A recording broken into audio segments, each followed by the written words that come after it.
Genjot investasi 900 triliun rupiah, Bahlil pakai strategi Juventus.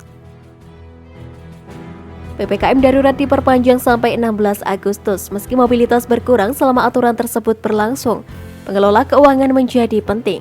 Hal itu dibuktikan dengan naiknya jumlah investor di reksadana sebesar 42%. Direktur Utama PT Dana Reksa Invest Manajemen Marsangga P. Tamba mengatakan pada kondisi normal disiplin alokasi keuangan adalah penting. Namun dalam masa pandemi ini, disiplin keuangan menjadi semakin penting dan menantang karena keterbatasan mobilitas serta peningkatan ketidakpastian. Investasi merupakan sebagian alokasi keuangan yang tidak boleh terlupakan. Sebagai salah satu instrumen investasi di pasar modal, reksadana tentunya termasuk instrumen yang sensitif atas perkembangan kebijakan. OJK mencatat nilai reksadana turun dari 574 triliun rupiah menjadi 536 triliun rupiah dengan penurunan terbesar pada reksadana terproteksi. Namun jika dilihat secara year on year masih tercatat peningkatan di atas 10%. Hal lain yang membuat kami menyadari bahwa masyarakat kian menyadari pentingnya berinvestasi adalah pertumbuhan dana kelolaan hingga semester pertama 2021 ini bersumber dari mitra distribusi. Kondisi ini sesuai dengan ekspektasi kami untuk meningkatkan dana kelolaan dari segmen retail. Salah satu kontributor pertumbuhan dana kelolaan kami adalah reksadana pasar uang kami, reksadana dana reksa seruni pasar uang 3. Sebagaimana diketahui, reksadana pasar uang merupakan jenis reksadana yang paling konservatif. Kebijakan investasi pada reksadana ini adalah 100% pada instrumen pasar uang, yakni instrumen yang jatuh tempo kurang dari 1 tahun. Reksadana ini dikenal dengan tingkat likuiditasnya yang tinggi dan cepat jangka waktu pencairan. Dengan karakteristik tersebut, reksadana pasar uang dapat menjadi instrumen investasi jangka pendek yang dapat dicairkan kapan saja. Marsangga mengatakan dengan segala tantangan di kondisi pandemi ini, beberapa jenis reksadana tetap dapat bertumbuh. Hal ini tentu saja kembali dengan karakteristik produk reksadana sesuai dengan kondisi perekonomian. Semua orang juga telah berkesempatan menjadi investor meski di tengah tekanan pandemi COVID-19 guna mengamankan keuangan pribadi. Presiden Joko Widodo mematok target investasi 900 triliun rupiah di 2021.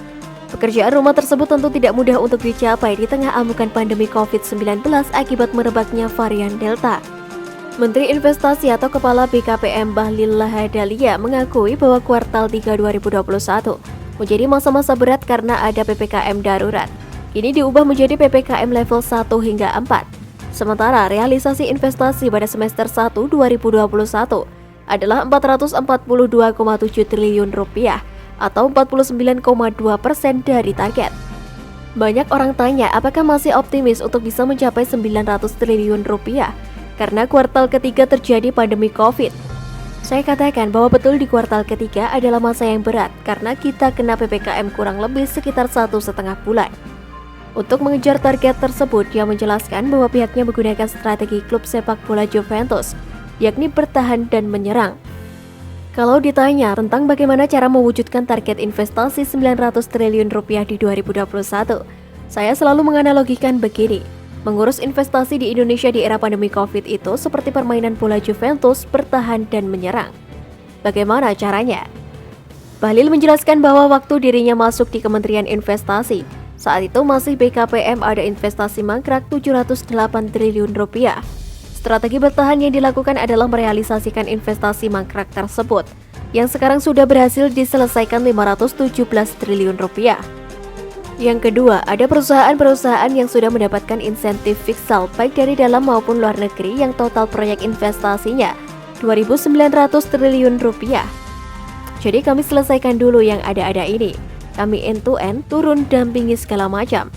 Begitu investasi di dalam negeri selesai sambil kita tengok di luar mana yang bisa mendatangkan investasi yang betul-betul serius masuk ke Indonesia. Ini yang disebut dengan strategi menyerang. Selain menerapkan strategi tersebut, dia menjelaskan bahwa pihaknya juga turun langsung ke lapangan untuk melihat kendala para investor yang mulai merealisasikan investasinya. Jika memang ini harus berubah dari cara duduk di belakang meja turun ke lapangan. Karena realisasi investasi itu apalagi mengurusnya bukan di sektor keuangan yang tidak di sektor perbankan. Kami menguruskan di sektor real. Kementerian Investasi turun ke lapangan untuk mengecek teman-teman investor tentang apa masalah kalian. Upaya berikut dalam menembus target investasi 900 triliun rupiah di 2021. Pemerintah tidak bisa lagi bergaya bosi atau main perintah. Yuk simak video selanjutnya.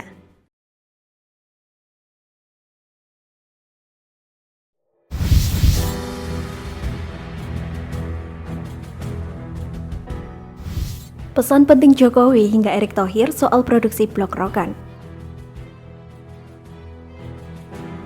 2 hari setelah alih kelola wilayah kerja atau WK Rokan, Menteri BUMN Erick Thohir, Wakil Menteri BUMN Pahala Nugraha Mansuri, Direktur Utama PT Pertamina Persero Niki Widiawati, dan Direktur Utama PT PLN Zulkifli Zaini berkunjung ke blok Rokan pada Selasa 10 Agustus 2021. Kunjungan tersebut untuk meninjau langsung WK Migas yang baru saja diserahkan pengelolaannya ke Pertamina melalui PT Pertamina Hulu Rokan, sekaligus berdialog dengan para pekerja yang baru bergabung dengan PHR. Dalam kesempatan tersebut, selain menyampaikan 5 prioritas utama BUMN, Erick Thohir, pengelola blok Rokan, mengalami peningkatan produksi terutama untuk pemasukan negara. Dia berharap PT Pertamina Hulu Rokan juga bisa memberikan nilai publik servis yang berdampak pada kesejahteraan masyarakat. Yang menarik, BUMN juga menjalankan public service, salah satunya melalui CSR, terutama saat ini untuk penanganan COVID-19. Lebih lanjut, Erick berkunjung ke Central Catering Stadion 10, Duri Stamford, GCS 10 DFS, Duri Bengkalis, yang melihat pemanfaatan daur ulang air terproduksi dalam sistem injek uap atau steam flood yang berteknologi tinggi dan ramah lingkungan.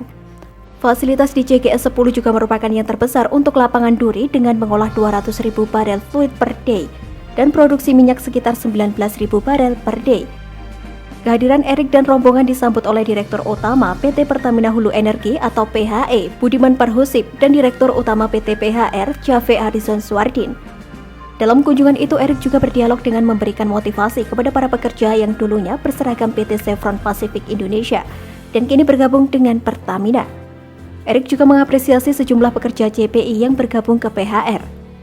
Pihaknya sangat apresiasi Bapak dan Ibu dengan tangan terbuka. Jumlahnya 98% yang bergabung dan meminta bersama-sama perbaiki BUMN.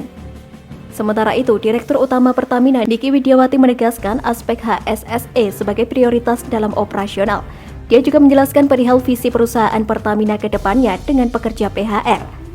Akan ada transisi energi dari bahan bakar fosil ke arah energi baru dan terbarukan. Oleh karena itu, kita harus fokus mengubah operasional kita ke arah yang lebih ramah lingkungan. Niki juga menjelaskan berbagai upaya yang dilakukan Pertamina merespon transisi energi untuk keberlangsungan usaha masa depan Pertamina, termasuk mengintegrasikan kilang-kilang dengan petrochemical. BUMN akan masuk ke petrochemical yang pertumbuhannya juga akan terus meningkat. Dalam 5 hingga 10 tahun terakhir, pertumbuhannya 3,5% akan meningkat ke 5,5% per tahun. Jadi akan beralih dari fluor ke petrochemical dengan basis minyak yang kita miliki. Sebagai informasi, dalam kesempatan ini Erick dan rombongan juga meninjau lokasi pembangkit listrik Mandau Cipta Tenaga Nusantara atau MCTN yang kini dioperasikan oleh PT PLN. Pembangkit listrik ini menjadi salah satu andalan dalam memasok listrik uap untuk operasi blok Rokan. Presiden Jokowi turut angkat bicara, juga menyemangati seluruh tim Pertamina dan meminta untuk bekerja keras agar dapat menjaga keberlanjutan blok Rokan ini sebagai penopang produksi minyak nasional, serta meningkatkan kemanfaatan untuk daerah. Namun Presiden Jokowi juga mengingatkan bahwa proses pengalihan pengelolaan ini merupakan sebuah tantangan bagi Pertamina. Berdasarkan data saat ini, Pertamina melalui Pertamina Hulu Rokan mengelola wilayah kerja dengan luas sekitar 6.453 km persegi, dengan 10 lapangan utama yaitu Minas, Duri, Bangko, Bekasap, Balansot, Katabatak, Petani, Pematang, Petapahan, dan Pager. Blok Rokan membentang dari 5 kabupaten Provinsi Riau, yakni Kabupaten Bengkalis, Siak, Kampar, Rokan Hulu, dan Rokan Hilir.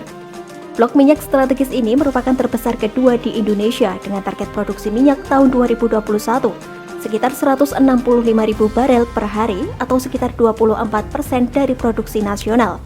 Sebelumnya, Pertamina menyampaikan komitmennya untuk mempertahankan produksi pasca alih kelola dengan melakukan pengeboran yang telah ditetapkan dalam kurun waktu Agustus hingga Desember 2021. Sebanyak 161 sumur yang terdiri dari 84 sumur baru dan 77 sumur ex-Chevron. Selanjutnya pada 2022 direncanakan akan ada tambahan kurang lebih sebanyak 500 sumur. Yuk simak video selanjutnya.